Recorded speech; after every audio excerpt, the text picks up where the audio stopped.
Est-ce que je vais trouver l'amour? Est-ce que je vais trouver le job de mes rêves ou gagner à la loterie? On pose ce genre de questions et on s'étonne encore que le tarot est difficile à lire. Alors comment poser les bonnes questions?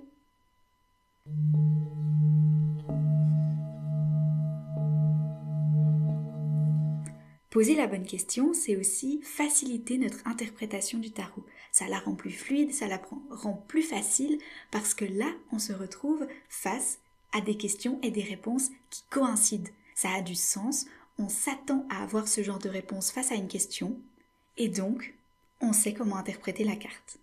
Mais alors, c'est quoi une bonne question? Déjà, on va se demander éventuellement pourquoi il y a certaines questions qui sont considérées comme des mauvaises questions. Alors là, moi je vais vous parler des questions fermées. Les questions fermées, c'est celles qui se répondent par oui ou non. Donc, avec des questions fermées, on va être dans des questions comme je vous l'ai présenté au début. Est-ce que je vais trouver l'amour? Souvent, ça va commencer par est-ce que? Est-ce que c'est la bonne chose à faire? Est-ce que c'est le bon moment? Est-ce que je devrais aller faire ça? Est-ce que je devrais aller à cet endroit-là? Est-ce que? Avec un est-ce que, on va s'attendre à oui, non comme réponse. Et là, on a plusieurs options parce que le tarot a 78 cartes. Donc, on a 78 nuances de réponses qui vont arriver à nous.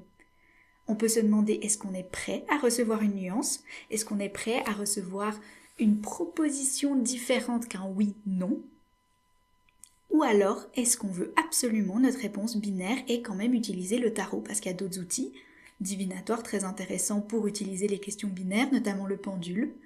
Très chouette pour avoir des oui-non. Ou alors on décide de départager nos cartes en deux tas.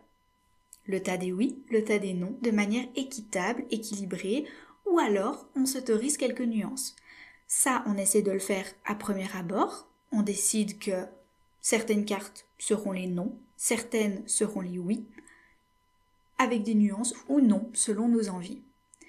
Ou alors on décide, selon la question, que les cartes associées à la question vont être plutôt oui ou plutôt non.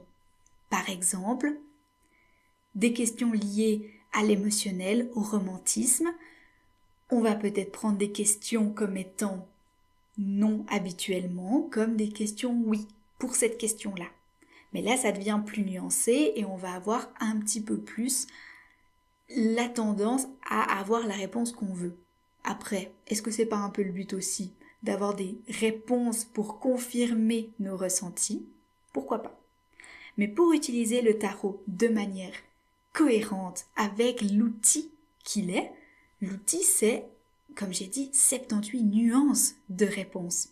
Donc pourquoi ne pas profiter de cet outil-là pour nous apporter des réponses un petit peu plus nuancées, un peu plus introspectives et un peu plus intéressantes. Notamment, on peut se demander pourquoi. Pourquoi est-ce que j'ai envie de faire ci? Pourquoi est-ce que je m'intéresse à ça? Pourquoi est-ce que mon attention est focalisée sur cette problématique? Pourquoi? Pour transformer toutes nos questions en est-ce que, on va les transformer en pourquoi. Quand on reprend mon exemple de est-ce que je vais trouver l'amour? Pourquoi est-ce que j'aimerais trouver l'amour? Quand on se demande aussi est-ce que je vais trouver le job de mes rêves? Pourquoi j'ai envie de trouver ce job-là plutôt qu'un autre? On peut se demander aussi comment. La grande question de comment. Comment trouver l'amour? Comment trouver le job de mes rêves? On peut aussi se poser des questions en qui. Qui est-ce qui m'intéresse? Qui est-ce que j'ai envie d'être? Qui est-ce qui peut m'apporter telle ou telle chose? On peut se demander quand, avec la question quand, des temporalités, des moments. Et là, on peut effectivement séparer les cartes encore une fois en mettant les suites du tarot selon leur temporalité. Là, ça devient un petit peu technique.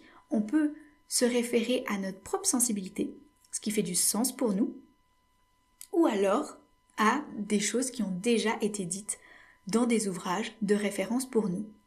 Ce qui fait du sens pour moi, c'est qu'on a des éléments plus lents et d'autres plus rapides. Les éléments, c'est donc les différentes suites. Avec la terre c'est un élément très lent avec les deniers. La lenteur de la Terre nous amène à parler en années, parce qu'on est dans la cyclicité des années, des saisons et de la lenteur. Donc avec les deniers, on est sur des années. Avec les coupes, selon moi, on est sur des mois, parce que les coupes nous parlent de l'émotionnalité du cycle de la lune et donc s'il se fait sur un mois. Ensuite, on a les bâtons et les épées qui sont les plus rapides. Les épées peuvent être comptées en jours, parce qu'avec les épées c'est vraiment les plus rapides, on est dans la journée. Et puis, avec les bâtons, on peut les compter en semaines. À vous de voir qu'est-ce qui vous parle. Cette manière-là peut être intéressante ou alors une autre. Avec les pourquoi et les comment, c'est des questions qui sont très intéressantes parce qu'on va aller en profondeur dans nos ressentis.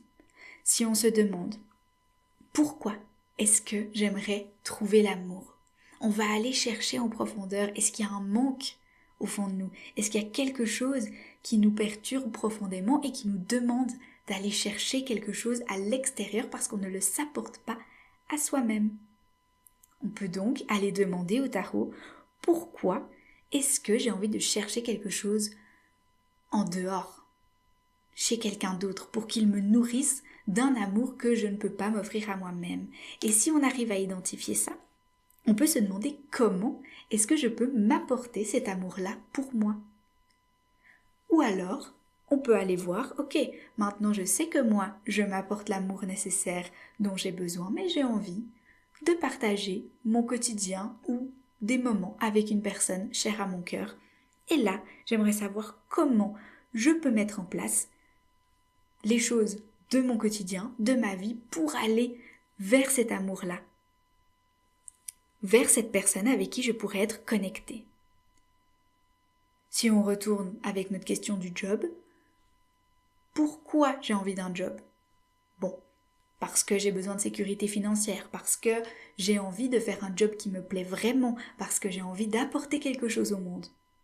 Ok, comment? Comment est-ce que je peux trouver le job de mes rêves? Est-ce que je sais quel est le job de mes rêves? Est-ce que j'aurais besoin d'aide dans ce côté-là? Comment je fais pour trouver le job de mes rêves? Qu'est-ce qui me plaît? Ensuite, on peut se demander qu'est-ce que je peux mettre en place? On a les questions aussi quel élément est-ce que je peux mettre en valeur? On peut se poser la question du quoi, le fameux quoi. Dans une question, ça peut se décliner en quel. Quel masculin, quel féminin, quel pluriel. L'idée ici, c'est de se demander quelles sont les attitudes que je pourrais avoir pour arriver à une telle destination que moi j'ai choisie parce que c'est important pour moi. Alors, si vous avez envie de développer vos connaissances du tarot et de vous poser les bonnes questions avec un peu d'aide, n'hésitez pas à continuer à suivre cette chaîne, voir qu'est-ce qui se passe par la suite et comment on développe nos connaissances du tarot ensemble. À bientôt!